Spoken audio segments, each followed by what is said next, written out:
Hi, I'm going to share a little story with you. Because today all the other YouTube kids were telling stories. They're out there telling stories.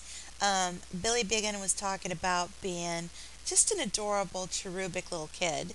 Um, and Butterfly Kisses was talking about a very human experience she went through, which I just love her for.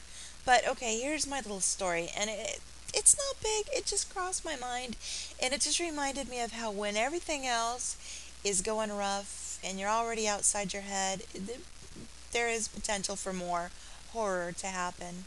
So I was about 21 years old, which makes my son about, he would have been about 2.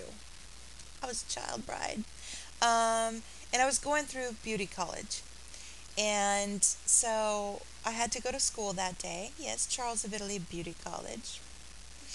Um, my son had kept me up all the night before because he had teething issues or something, needs, toddler needs. So I went to school that day and I was exhausted. And I was working on one of my little patrons, and she had little silver blue hair, and I put her hair in rollers, and then I went to go put her under the dryer, and as I was putting her under the dryer, I went to go put the hood down, and the hood just like it got away from me. And it bonked her in the head, just whacked her one in the head, and she started shrieking, "This woman is trying to kill me!" And I said, "No, no, no, nice lady, no. I'm sorry, here's a magazine. Do you want some coffee?" "No, she's trying to kill me." So I said, "Well, can you guys finish combing out her hair? Because I'm going to freak out." So I decided to go home. So I called a cab.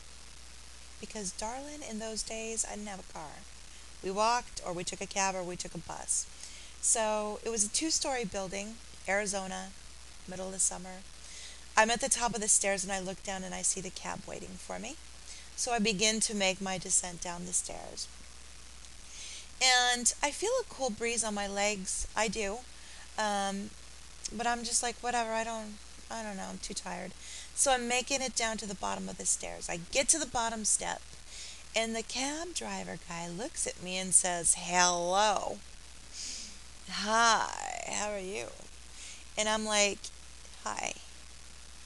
And I take a step to go get in the cab, and I nearly trip because my slip has shimmied down my legs to my ankles into a bunch on the ground. So I just pull it off and I fling it over my shoulder and I get the hell in the cab and I say, "Just take me home. Don't even stop looking at me." So that's my story. I just wanted to share it with you. Um, Special, super fun times indeed. Bye.